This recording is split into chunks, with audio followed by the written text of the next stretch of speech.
22 तारखेला होणाऱ्या अयोध्येच्या उत्सवाचं स्वागत करण्यासाठी पूर्ण देशभर एक वेगळं वातावरण तयार होत आहे आणि या 500 वर्षाच्या इतिहासाला आपण सगळेजण साक्षीदार आहे. हे महत्त्वाचं आपल्या दृष्टीने काम आहे.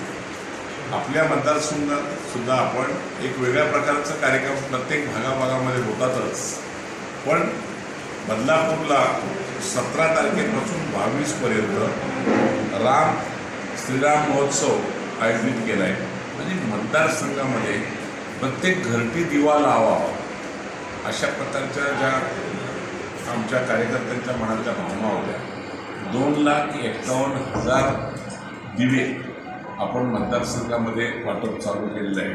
त्यामध्ये अक्षदायी तिकडनं आलेल्या ज्या होत्या त्याच्यामध्ये टाकलेल्या आहेत, जेणेकरून प्रत्येकाच्या घरी हा दिवा लागावा आणि खरा प्रकाशमान त्या दिवशी व्हावं.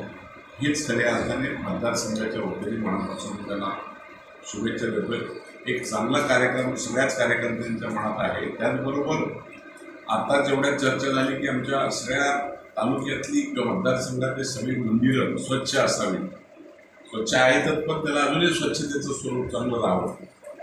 जे आपल्या देशाच्या पंतप्रधानांना वाटते की स्वच्छतेवर भर आपण सगळ्यांनी द्यावा. आपण सगळेजण करत असतो, पण त्याला खरं दिशा देण्याचं काम पुन्हा आपण तालुक्यातल्या मंदिरांची स्वच्छता मोहीमसुद्धा येत्या 18 तारखेला ठेवून येईल. सकाळी थांबलिंगेश्वरचं मंदिराचं दर्शन घेऊन त्याच ठिकाणी पहिल्यांदा सुरुवात करतोय आणि मग सगळ्या गावागावांच्या मधल्या सगळ्या कार्यकर्त्यांना सूचना दिल्यात आम्ही जेवढी करता येईल तेवढी करतोय, जेणेकरून प्रत्येकाला ज्या भावना जोडलेल्या आहेत त्या भावना त्या ठिकाणी व्यक्त करण्याची संधी मिळावी.